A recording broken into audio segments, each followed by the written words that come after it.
We're going to live here as a family, so outsiders need to leave. My mother-in-law slowly and carefully explained this to make sure I understood. Nelda's face turned red while she put her hand over her mouth. Unable to hold back, Nelda burst into laughter, which triggered my mother-in-law to laugh out loud as well. Right after my father passed away, my in-laws seemed to have been lying in wait, and they showed up trying to take over our high-rise apartment. Surrounded by their laughter, I just bowed my head. My shoulders were shaking. Perhaps feeling pity for me, Brad spoke words of comfort. Don't be so down. I let you be by your father's side, so you should have no regrets. Now it's my turn to do the same. Why don't you go visit Helen? Though, I'm not sure if she will be okay with it. I shook my shoulders, holding back my tears.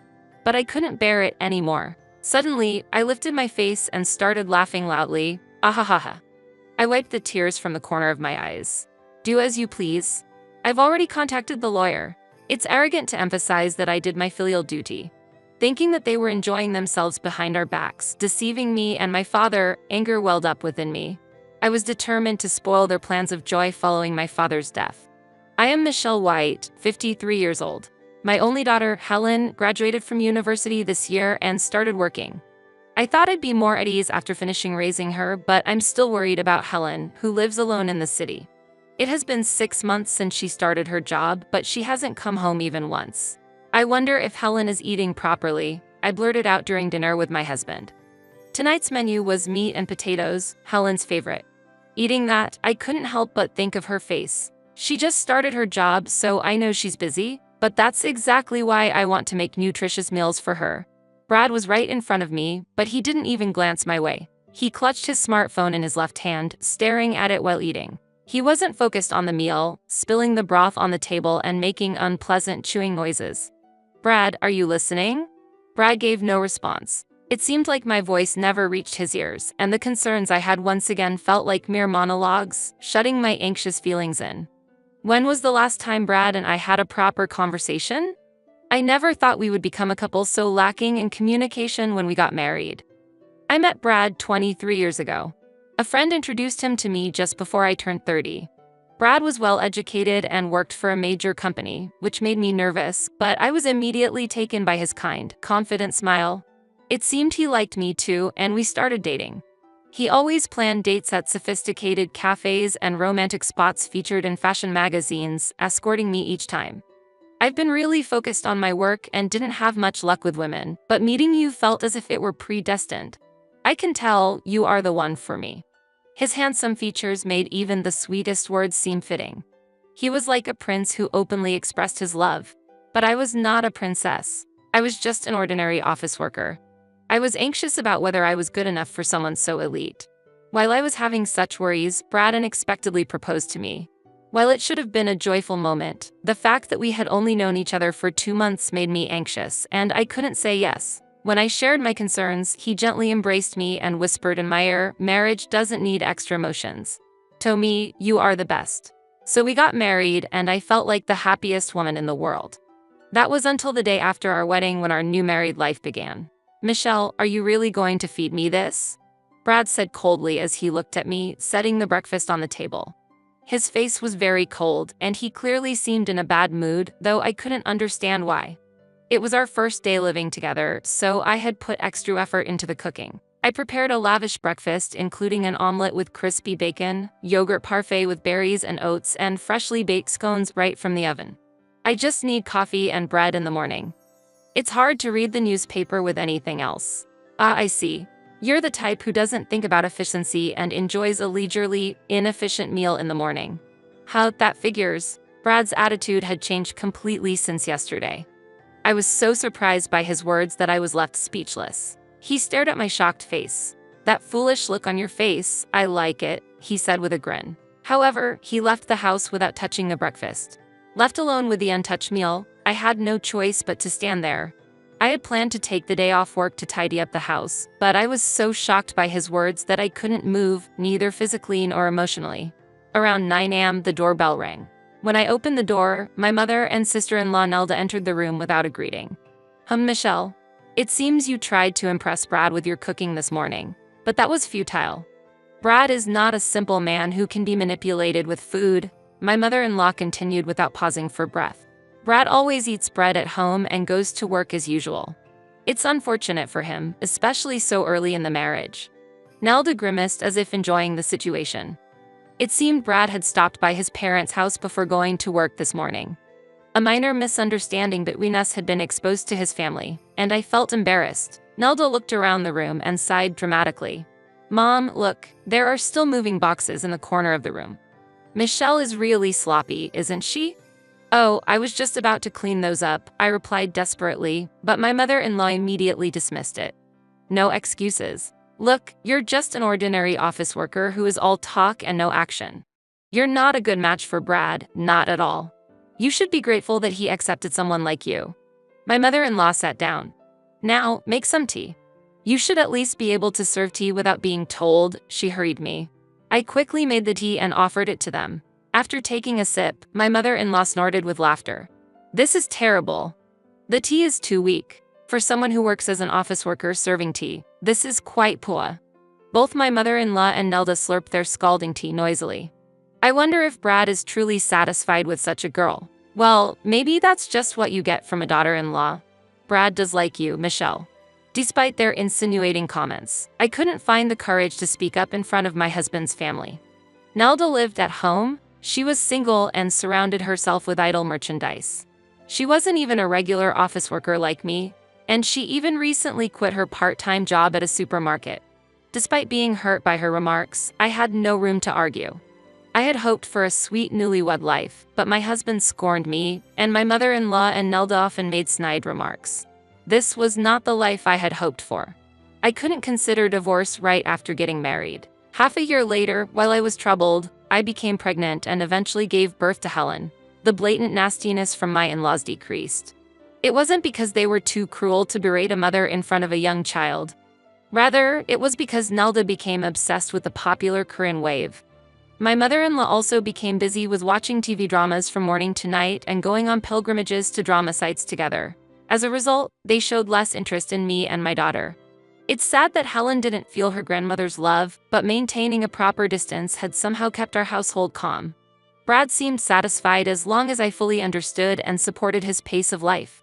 Time flew by, and before I knew it, we'd been married for 23 years. While it can't be said that I am extremely happy, we have been living a stable and troubled life. I thought time would just quietly continue to pass. However, Brad surprisingly suggested something new. How about we live together now? I was so surprised that I dropped my spoon. Brad's voice, which I hadn't heard in a while, seemed almost like a hallucination. What? I gasped, feeling the blood drain from my face. I thought he meant living with my mother-in-law, but I was mistaken. Isn't your father going to rebuild his house? I thought, why not live together then? I had mentioned my father's house situation to Brad a few days ago but didn't get any reaction at that time. However, it seemed he had been listening after all. It's ridiculous that he wants to rebuild his house in his 80s, even if the house is aging. Well, that's probably just an excuse. He surely wants to bring you closer by building a new house. Your mother passed away a few years ago and your father is getting old. Living alone must be tough. While confused by the unexpected suggestion, I desperately tried to understand. But you know, I'd prefer to live in an apartment, not a detached house. It's us who are going to be living there long-term, not your father, so I hope this bit of selfishness can be excused in exchange for living together. Without mocking my stunned silence, Brad continued in a gentle tone. Also, I'm worried about you, Michelle. You worry too much about Helen. Now that you're finally free from childcare, it's time to start the second phase of your life. Changing environments will help refresh your mood. Thank you, Brad. Although he might seem aloof, he had been considering my feelings. Tears welled up in my eyes. I immediately talked to my father about moving in together and he was very happy and couldn't thank Brad enough. Once the decision was made, Brad acted quickly, as if he had been eyeing it from the start, and contracted a new high-rise apartment. Even though Brad works at a major company, going for a high-rise apartment was surprising. I only receive a monthly allowance for living expenses and am not familiar with our savings, but when I checked the market price of the apartment, my head started to spin. Now that Helen is independent, I don't feel like living in a family-type apartment anymore. I want to start the second phase of my life. Since it's going to be our last home, I think it's okay to indulge a little. It seemed my father had already agreed and plans had been moving forward without my knowledge. Although I felt a bit anxious, living in the high-rise apartment was actually very comfortable. This beautiful new home was supposed to be the start of a fulfilling second phase of my life. However, my relationship with Brad gradually deteriorated. There was some conversation until the purchase of the new home, but afterwards, the previous silence returned. Additionally, his overtime and business trips increased, and he barely came home. Brad can't relax at home because my father is there? My father looked sad and seemed to have lost his energy, confining himself to the small space. Dad, do you no longer go to your ballroom dancing classes or do karaoke? It seems you haven't gone since we moved. I've decided to quit. Why? Well, it's fine. I get to spend time with you. That's enough for me. My father lost his hobbies and he seemed to have aged rapidly. Even when I encouraged him to go out, he oddly only went for walks late at night. Then, just a year after we started living together, my father was rushed to the hospital due to an illness. While preparing for his hospitalization, I found a passbook hidden among his clothes when I opened his drawer. It felt wrong to go through my father's personal items, but something felt off. When I opened the passbook, a surprising truth was revealed. Dad, what is this all about? I rushed to the hospital and confronted my father directly. However, he just smiled. Spending time with Michelle was the greatest happiness for me. I'm grateful to Brad for that. But actually, there's something about him. My father's words shocked me, and I couldn't hide my disturbance. Quietly, my father took my hand in his. And a few days later, my father passed away quietly. When I contacted Brad, he responded with a bright tone. Oh, that was quicker than I thought. Afterwards, a disaster that seemed to cut through my grief struck. As I was looking for a photo for the memorial service at home, the front door opened. I thought it was Brad returning, but I heard several footsteps. Can we put these boxes here? The newcomers were movers, carrying cardboard boxes. Behind them appeared my mother-in-law. Oh, Michelle, you're here too? Nelda and Brad were with her. As box after box was brought in, I asked in astonishment, what are these boxes for? Can't you see? A tea-serving office lady seems to lack insight. Nelda and I are moving in. My mother-in-law answered nonchalantly. She and Nelda exchanged glances and laughed together. Nelda added pointedly, we express our condolences. Yes, our condolences. Now, could you please leave? As I stood bewildered, Brad, who had been silent, suddenly laughed. Michelle doesn't get it, explain it to her in simpler terms. Then, my mother-in-law began to explain slowly. We're going to live here as a family, so outsiders need to leave. She slowly and carefully explained this to make sure I understood. Nelda's face turned red while she put her hand over her mouth. Unable to hold back, Nelda burst into laughter, which triggered my mother-in-law to laugh out loud as well. Now that the troublesome old man is gone, this house belongs to us. Their laughter echoed through the home that had once promised a new chapter in my life, now turning into a scene of betrayal and loss. Surrounded by the laughter of my mother-in-law and her company, I bowed my head as my shoulders were shaking. Perhaps feeling pity for me, Brad offered some words of comfort. Don't be so down. I let you be by your father's side, so you should have no regrets. Now it's my turn to do the same. Why don't you go visit Helen? Though, I'm not sure if she will be okay with it. I was shaking, holding back tears, but I couldn't bear it anymore. Suddenly, I lifted my face and started laughing loudly. Ahahaha. I wiped the tears from the corners of my eyes. Please do as you like. I've already contacted a lawyer. Brad and the others twisted their faces in surprise. Has she gone mad? How creepy. Ignoring their reactions, I left the house. Their presumption of doing me a favor by allowing me to fulfill my filial duties was offensive. Thinking that they had been enjoying themselves behind our backs, deceiving both me and my father, anger welled up within me. I was determined to spoil their plans of joy following my father's death. For the time being, I put them aside and made sure my father's funeral went smoothly without any disturbances. Of course, none of Brad's family attended. After successfully sending off my father, my revenge began. I did not return home but stayed in a business hotel. Then, on the following Sunday, I went back to the high-rise apartment, my resolve firm. Using the keys I had, I unlocked the entrance and led many relatives into the apartment. Nelda, dressed in casual home clothes, let out a shriek of surprise. Yikes, was her ugly cry. Brad and my mother-in-law frowned in astonishment. The relatives I brought with me quickly began packing items from the room into boxes. I'm here to organize some belongings, I announced as I entered. Initially, my mother-in-law responded with a nod, but her demeanor quickly changed, snapping, "Why suddenly? This is absurd. It's absurd? But you and Nelda moved in here suddenly without a word to me, didn't you?" I retorted. While my mother-in-law and Nelda were both angered and shaken, Brad quickly caught on. "Hey, don't touch our things," he shouted at the relatives who had begun to pack not just my personal items but also the furniture and appliances. Temporarily confused, my relatives halted their packing, but I urged them to continue. "Don't worry, these are my belongings, please take them to the new house. And their stuff to the storage unit," I directed them. My relatives nodded and continued to pack everything in the room. "What are you doing without permission?" Brad exclaimed. "Without permission? Isn't that exactly what you did?" I snapped back. As my relatives moved back and forth, a man in a suit appeared. "This gentleman is here from a real estate agency to appraise the property today." I introduced him. "Appraisal?" Brad reacted in shock, too bewildered even to accept the business card offered to him. "Yes, can't you see? Think about it a little, Brad. I'm planning to put this apartment on the market." Brad, my mother-in-law, and Nelda were all wide-eyed with surprise. Unable to hold back, I laughed aloud at their dumbfounded expressions. "Why are you surprised? This house was purchased by my father and you all have no right to live here." Meanwhile, my mother-in-law, in a panic, insisted, "What do you mean? Wasn't it just that Michelle's father helped with the down payment?" Pressing Brad for answers. It seemed she was under the misconception that my father had only contributed a small amount of money. Brad remained silent. As the room quieted down, I explained the situation. I truly appreciated Brad suggesting that we live with my father, but it turns out he was just after my father's assets. In reality, Brad had persuaded my father to buy the apartment without my knowledge, and that was the hidden condition of our cohabitation.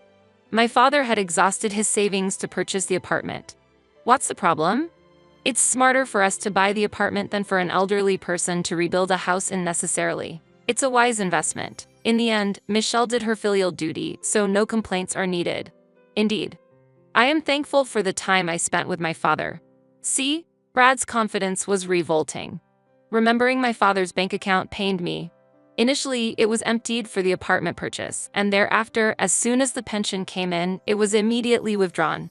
My father's decreased enjoyment of his hobbies was because he no longer had the financial freedom. Not only the savings, but you were also withdrawing the pension as living expenses. How greedy can you get? Unable to bear my direct gaze, Brad looked away. However, now I'm glad that my father bought this place. As his only daughter, I inherit this home and can put it on the market right away. It would have been troublesome if you had contributed even $10,000 to make it a joint ownership. So, what was that about outsiders should leave? Don't make me laugh. You're the ones who need to leave this house. To cover Brad's embarrassed face, my mother-in-law stepped forward. Yes, sorry. It was really wrong of us. My son has caused trouble. Is that enough? We're sorry for using your beloved father-in-law's money. But he's passed away. Why blame Brad for something a deceased person was involved in? Michelle, you really are persistent. My mother-in-law had completely shifted gears, realizing the direness of the situation while Nelda approached me. Who said you are an outsider? Stop this ridiculous joke. We are family. We came because we thought you'd be lonely after your father-in-law's death. Why don't we live together nicely? The audacity of them acting like family after trying to drive me out was beyond infuriating. I don't even feel angry anymore. Brad, what do you think? Am I an outsider? Are you thinking of divorce? Brad answered in almost an inaudible voice. No, I'm not planning to divorce. I love only you, Michelle, so please don't say anything about selling the house. The Brad who had once looked down on me was no longer there. Seeing Brad hang his head in shame, I couldn't understand why I had ever been accommodating to him. You love me?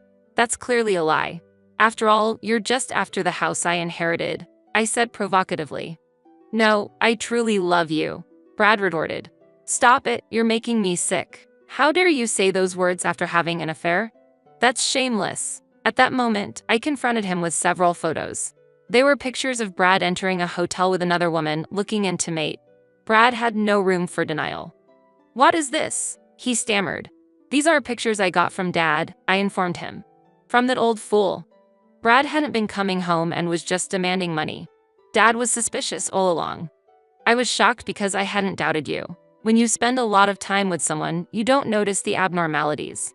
I don't know how long you've been cheating, but I feel like all the time I spent with you was wasted.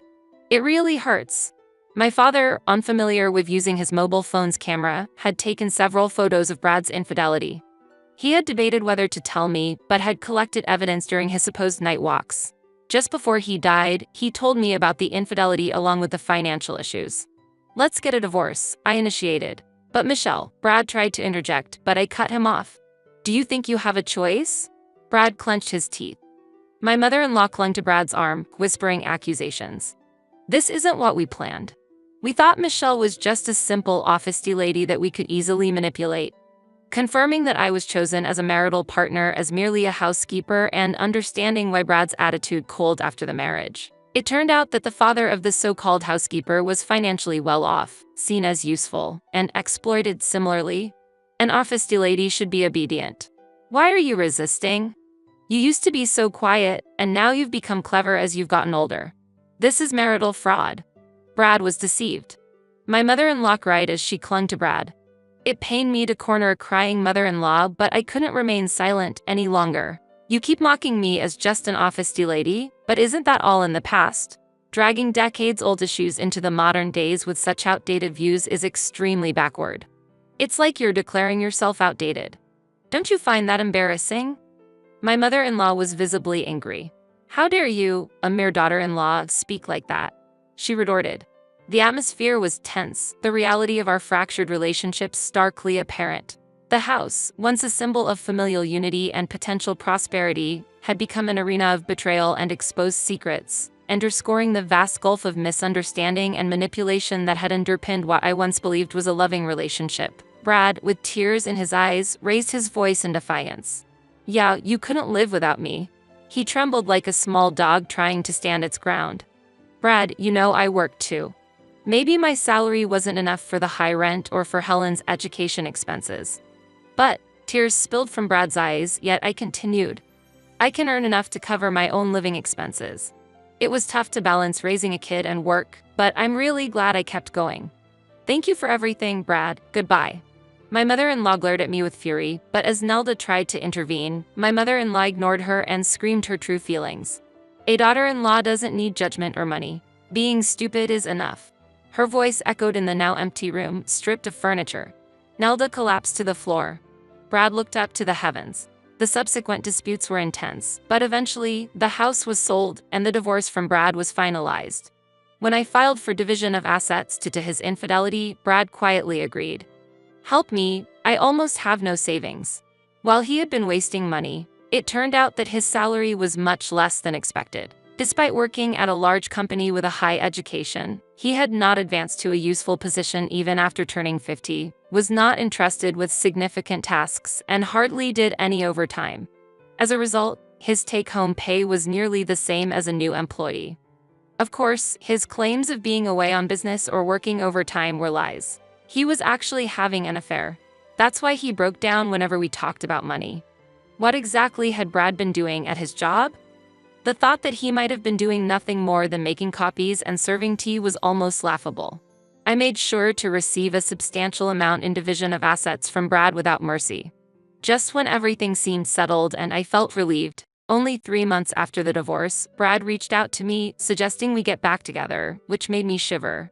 "Michelle, won't you start over with me from the beginning?" Previously, Brad had been proud of his job, but after our divorce, he moved into a cheap 2-room apartment with his mother and Nelda.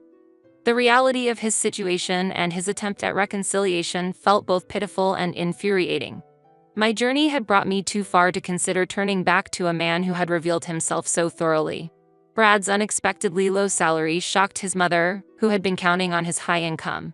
After several loud arguments in their thin-walled apartment, Brad left his mother and Nelda behind. Feeling mismatched with his company's expectations, he resigned from his job, despite deciding to start a new life with his affair partner. Once his financial instability became apparent, he was abandoned and eventually returned to me. Seeing Brad completely misunderstand his own situation was disheartening. When I demanded property division from his affair partner, she was furious, accusing Brad of being with her for money, yet there was never any future in their relationship. "I cannot possibly get back together with you." I firmly refused him. Brad left, deeply hurt, but the problems didn't stop there. "We have no money. Please, can you help us? Or at least lend us some? Brad's mother and Nelda pleaded with me. It seemed Brad had returned to his mother's side.